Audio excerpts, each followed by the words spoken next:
Hello everyone, good evening and a very warm welcome to the Masterclass number 13 of Practical Cities.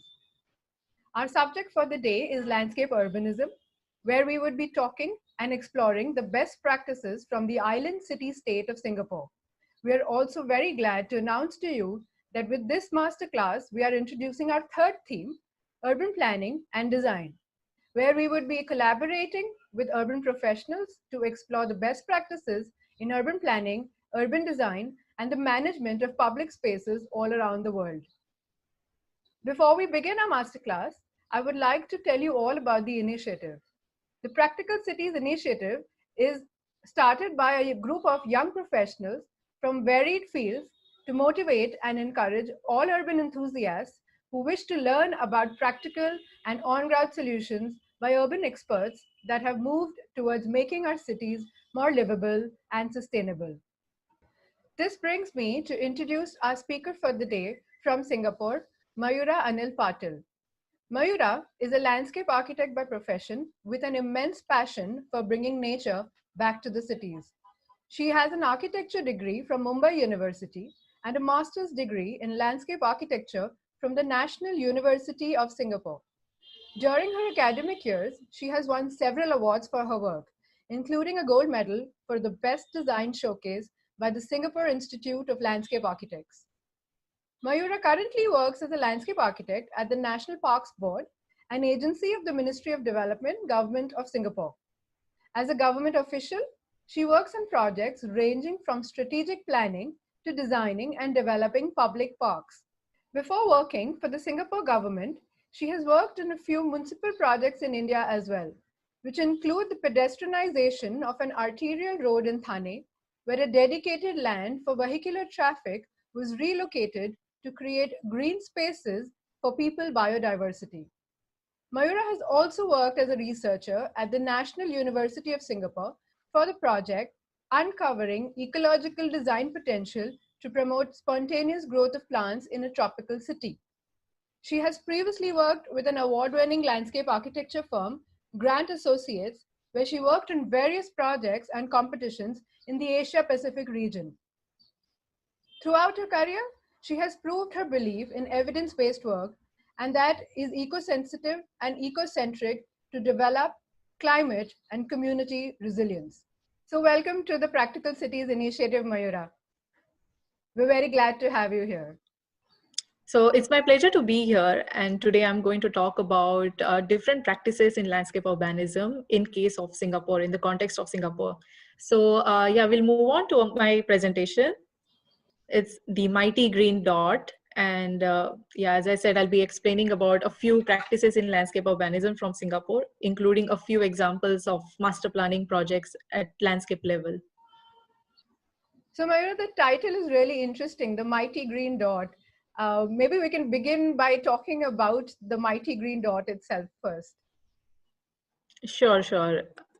So why this dot? I mean, so Singapore is also known as a little red dot. It's like a nickname that is often used in the media, also in casual conversation as a reference to Singapore. It's mainly because of its size. And when you see the world map and if you see the location of Singapore, it's literally a red dot on the world map. It's a tiny city-state with around 719 square kilometer area, and the population is just over 5.2 million people. And as an island nation with no hinterland, Singapore faces a lot of significant land constraints. And it is also both a city and a country. And there is a need to accommodate the needs of a nation state within a relatively limited landmass. So apart from the urban infrastructural needs of, say, housing, transport, commerce, it also has to allocate land for uses such as seaports, airports, military training grounds, water catchments, also industrial parks. So all these are not typically expected or planned for in a normal city or in any other city. And indeed, parks and gardens and greenery are key features in Singapore's urban fabric, and it's very central to its development story. And if you study how the country has kept conscious greening efforts at the spine of many policy level decisions, you will definitely believe why it should rather be called as a mighty green dot. So it's not really just a red little dot. If you study the policies and the kind of work there has been in Singapore, it really proves to its name that why it should be called a mighty green dot. So I'll just move on to the vision of how Singapore has started this greening journey. It's a fairly young country, and in 1960s, Singapore was neither livable nor sustainable. There were slums, traffic congestions, water shortages, and periodic flooding, and so on. And along with the rapid economic growth, Singapore's early leaders had a strong vision to develop Singapore into a garden city, a city state within garden environment that consists of parks, gardens, and open spaces. And it's all linked by metrics of tree-lined roads and park connectors. And the leaders believed that a well-tended garden city would not only benefit its inhabitants, but also will serve as a key competitive factor to attract foreign investors to the country. And over the years, the vision changed from garden city to city in garden. So you can see that some new inventions such as allotment gardens, therapeutic gardens, nature playgrounds were introduced. And in this time, it was an effort to bring people more closer to nature and create a biophilic living environment. So it is truly a city in garden and not only a garden city. And moving forwards it has become city in nature. So this is the current vision for the city, is it has to be a city in nature. So Singapore will be building upon what has already been achieved and further restore nature into the urban fabric. So at this point, the biodiversity will be a focal point in future developments. And there are a few key strategies that Singapore is looking into for master planning is extending Singapore's natural capital. So that involves existing nature reserves and also the secondary forest. Also intensifying nature in gardens and parks.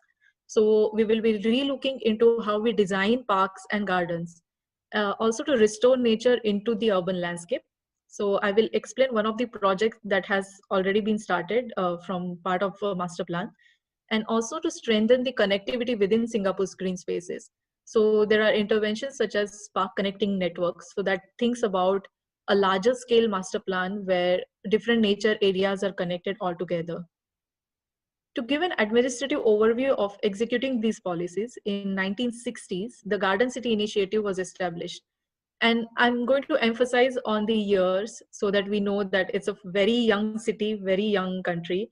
And the kind of progress the country has done is very remarkable, especially in the greenery sector. So after 1960s, a specialist parks and trees unit was established under Public Works Development, that is our PWD.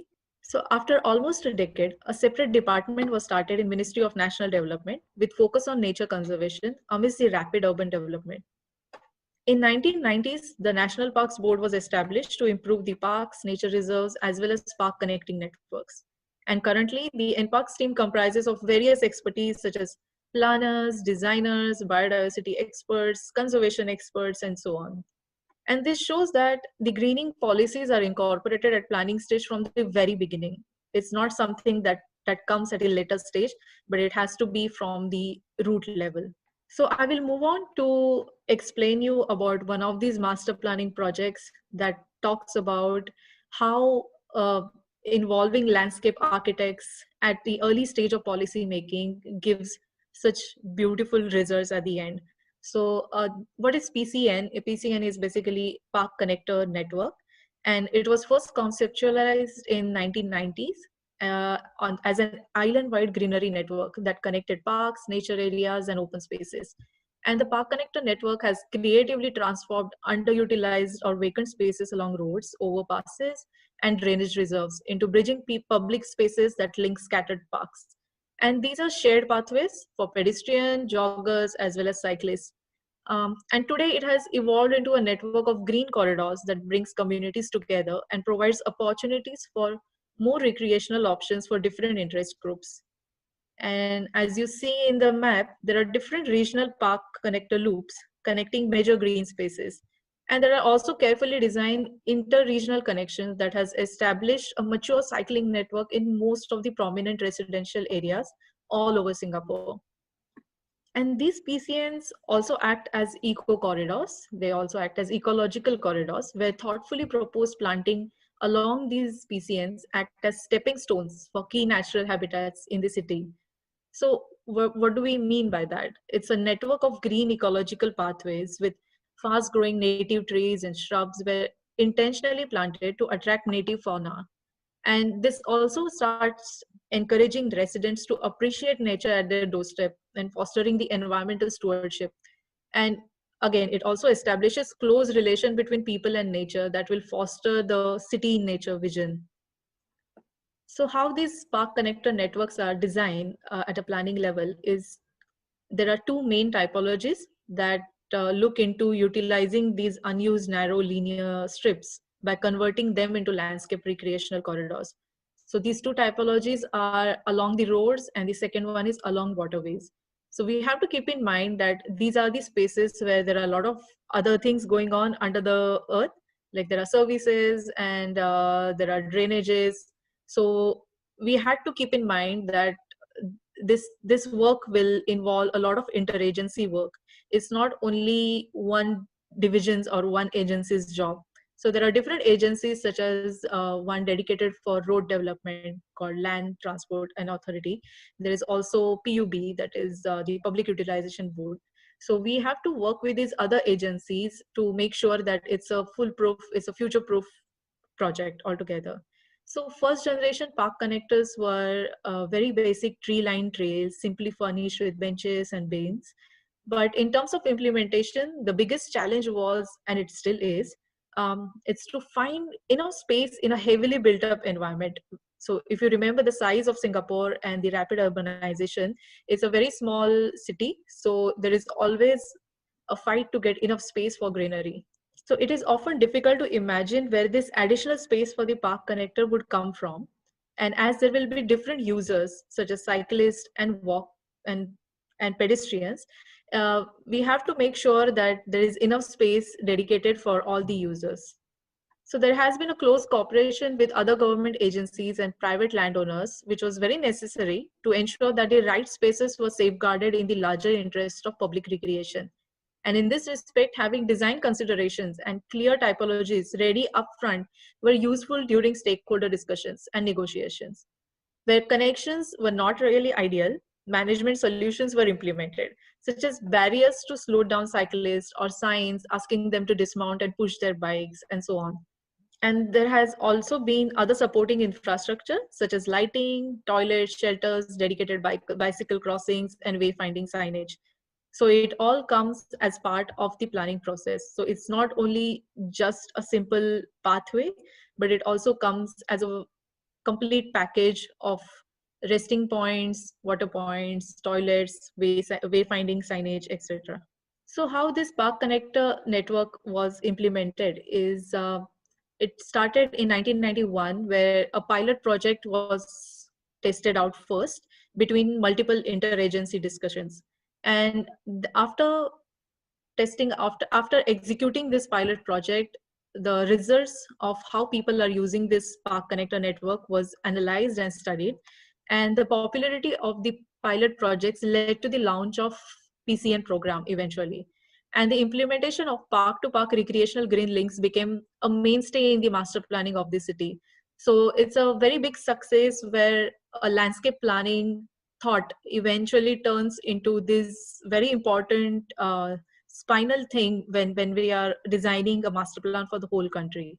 And right now there are around 300 plus kilometers existing PCNs, and by 2030 NParks aim to have around 400 kilometers of PCN.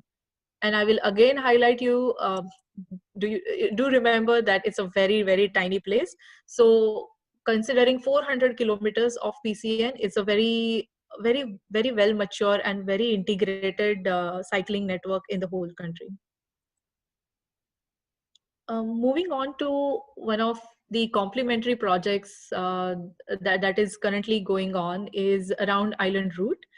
It's a 150-kilometer continuous green cycling highway looping around mainland Singapore, and it complements the existing PCN network, connecting existing natural, cultural, historical, and recreational sites, and it links communities all together.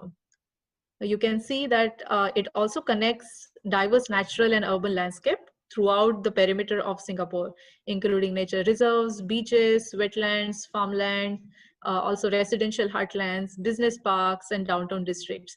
So this route will not only be used for leisure and recreation, but it will also be used heavily for commuting. I would like to take you through another example of how landscape planning works so well when it comes to greening a city. There is another initiative by NParks called as Nature Ways. So what are nature ways? Nature ways are basically road verges that are designed with specific trees and shrubs to facilitate the movement of birds and butterflies between two green spaces. So these are carefully designed green verges that eventually creates small urban habitats in the urban context. So it eventually increases urban biodiversity and also improves the aesthetics of streetscape.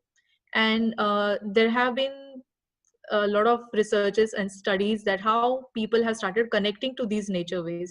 So for example, there is one place where the community has come up with a bird guide app to record sightings of birds in their residential area. So that kind of gives a stewardship towards these projects by the residents. And as of 2019, there are around 34 nature ways stretching around 130 kilometers in total. And by 2030, NParks aims to increase this to around 300 kilometers. So you can see how intricate the nature ways network is currently. And how are these nature ways designed? So planting design is it's designed to replicate the natural structure of forest as far as possible. And as we know, Singapore is a tropical place. It has a very rich forest culture. It has a very rich forest structure. And the nature ways take inspiration from this tropical forest structure of trees, shrubs, and ground covers. And species are planted along this streetscape to recreate these habitats similar to those found in natural forests. And even the species that are selected are very carefully selected. The plant species are usually according to the growth type. So preference is given to biodiversity attracting plants such as flowering plants that attract butterflies and support their breeding. So it's not only for aesthetics, but these nature ways are also designed and curated especially to attract fauna to the city. And the focus is currently going to be given to native biodiversity and enhancing the native biodiversity. This is one of the examples at Tampines Nature Way. So I have particularly taken out this example to show you that it's a very tiny verge that was available there. And yet there was an effort put in to make sure there are, you can see there are different layers of planting. And this is still at a very young stage. The plants are not yet established. But this is to show the efforts of, even when there is a space constraint, there is maximum efforts given to increase the biodiversity with layering the plants, putting diversity of the plants, and also carefully selecting plants that will attract biodiversity. So it's not only for aesthetic purpose, but it will also give shade and increase biodiversity over the years. And going to to understand how these inspiration for planting design is taken from, as you see these graphics from NParks website, it talks about 4 layers like emergent layer, canopy layer, understory layer, and the shrub layer. So this particular vegetation structure is it's studied and inspired by the existing tropical secondary forest structure that we see in Singapore. And for example, the emergent layer, it usually has rainforest trees such as dipterocarps. And when they fully mature, these trees provide food and nesting places for birds, and the tall trees will improve shade along the streets. And the canopy layer is basically these trees provide shelter and food for birds as well as butterflies. And these trees are often flowering flowers that add aesthetical values to the streets. So we make sure that it's it has various ecological services. Whenever we design anything, there have to be different ecological services that could be derived from that design. And the understory layer is smaller fruit bearing trees usually that provide food for fruit loving birds, and some of these are also host trees for butterflies. And the shrub layer is basically insect attracting plants that will attract birds, and most of these species are colorful flowering species that will have they give that temporary or the immediate aesthetic effects to that whole street. So these are just two examples from there are many more interventions, and there are many more master planning work that is going on in Singapore that involves landscape architects and landscape designers at a planning stage. So these are just two examples that I wanted to share, particularly because they are already executed. Most of them, you can already see these projects in use. They're highly appreciated by people. You can also see biodiversity thriving on these projects. So it's one thing by just using the theoretical knowledge in saying something, but it's very inspiring when you actually see all these researches and all this evidence-based research actually implemented on the site, and when you see the results where people are actually coming closer to the nature and how nature is thriving and improving in the city, it's very inspiring. Okay, so 60 years on, Singapore's population has tripled, but it is one of the greenest and most livable cities in the world, despite its high population density. And this is a result of decades of long-term focused, carefully coordinated urban planning and development. And the country's development efforts involved dozens of specialized government agencies adopting a sensitive approach to managing its scarce land resources. And urban planning is more than just good physical design, it's also thoughtful policy design. And with rising issues such as climate change, it is very crucial that landscape architects, ecologists, and such experts are involved in policy making from a very early stage. So yeah, thank you for being here with me today. Thank you so much for this breathtaking presentation, Mayura. It was highly motivating. And I think what's amazing is that, you spoke about all the scales of landscape urbanism, from the stage of planning all the way down till execution and planting plans. And, the idea of course, planning strategies are extremely important at the master planning level of a city. But how do you like really bring it down to the experience of not only humans, but even down to bringing the fauna back to where it originally was, in terms of cities that have urbanized over a period of time. And also a very interesting thing that came out in the presentation was that space constraint can never be the excuse, really, and we really need to sort of think of smarter and innovative ways of bringing in life back to our cities. Yeah, that's absolutely correct, Inakshi. I mean, space constraint is something that most of the developing cities will be facing eventually, and it also to do with what is the budget that is available. And both the things are something I think should not stop you from experimenting with something. So it could be a low cost intervention, and it could be an intervention that could easily be done in a space constrained form. So there are plenty of examples where you can study other cities who are crunching on this space availability, and we can always learn from different cities and try to modify it to our context and start executing. Sure, Mayura. So we have a few questions for you, Mayura, before we end this session today. So the first one is that how do you think we can incorporate the role of landscape architect in the planning processes in India?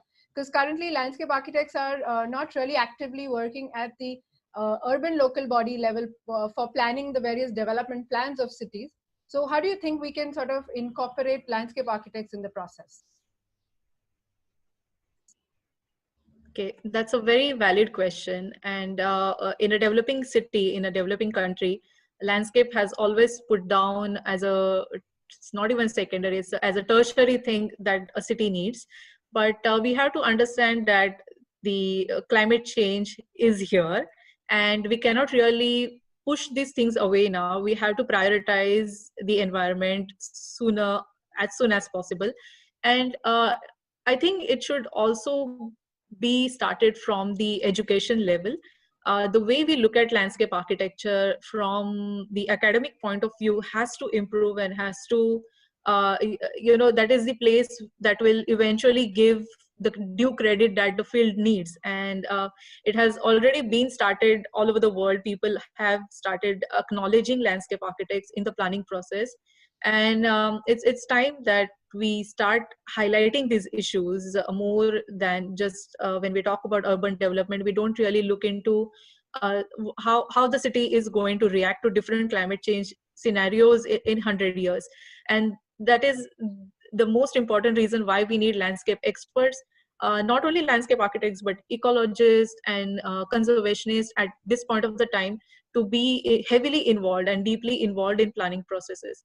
I think one thing could be to start maybe opening more places, not only in central government but also municipal level, where young people can actually start experimenting. And another thing that is missing, I feel, is the lack of connection between the researchers and the government. That's one thing I observe in NParks is very strong, is we have in-house scientists and we have in-house research teams who are dedicated for updating us with the latest researches.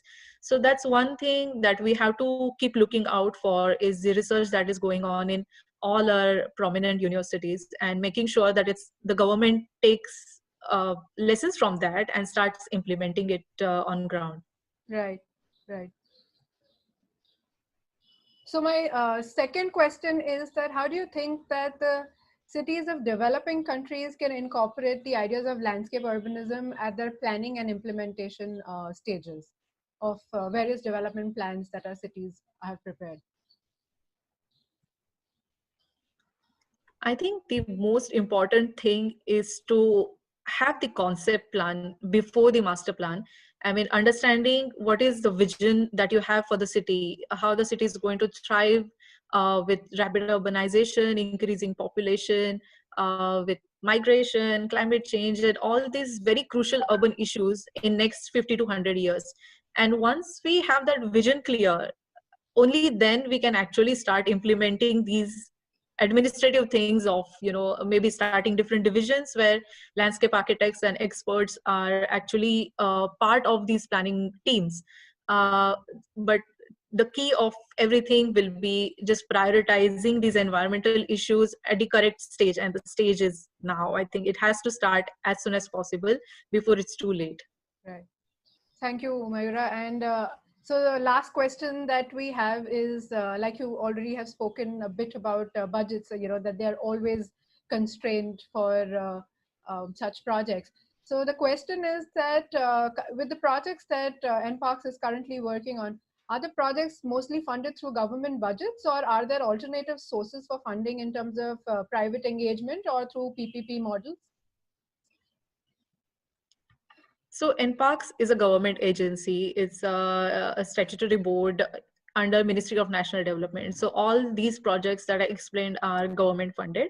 But there are some fundings available for communities especially. So for example, if there is a project that needs extra funds or extra support, then there are other supplementary funds that the community can actually use, and they can apply themselves for that funding. So that also gives them an ownership towards those projects. And for those projects, the government agencies are always there to hand hold and guide them to execute those projects. So there are different projects, different fundings. Some fundings are completely by government, but at the same time there are projects where we act as expertise and we act as supporting team, and the community is leading. So yeah, but the projects that I explained are government projects. Right. Okay. So I think thank you so much, Mayura, for giving us this detailed and practical insights on these wonderful innovations from Singapore. And I think there is so much that not only landscape professionals can take away from this, but as urban planners and designers and even other agencies that are involved in governing and managing cities.